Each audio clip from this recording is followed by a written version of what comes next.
ये पहले ठीक ठाक बच्चे थे, वो किधर गए हैं बाकी? ये है ना, बाकी कहाँ गए हैं? वो भी काम है। अच्छा, मोबाइल नंबर कॉपी कहाँ है? पासवर्ड ले, पासवर्ड अंदर से ले लो।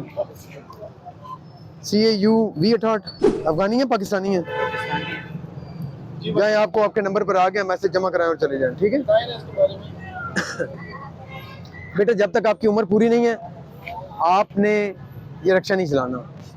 आप अपनी जान की भी हिफाजत करें, और इन छोटे छोटे बच्चों को क्यों पीछे बैठाया हुआ है? इस पर तो कोई सिक्योरिटी नहीं है, कोई सिक्योर नहीं है। कोई यहाँ पर बैठा भी, ये जिस तरह बैठा हुआ है, ये खुदा ना खास्ता नीचे है, पीछे से कोई और बड़ी गाड़ी आ रही हुई, ये तो इसको कुचल के चली जाएगी।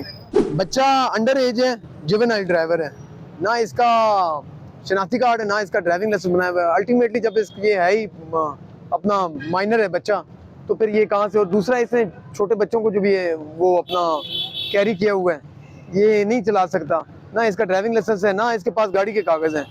तो इसके खिलाफ होना तो स्ट्रिक्ट किस्म का क्रैक डाउन चाहिए। लेकिन चूंकि ये आप देख लें भाई, लोडर रक्षा चलाता है, इस वजह से इसका माइनर से जुर्माना किया 500 रुपया।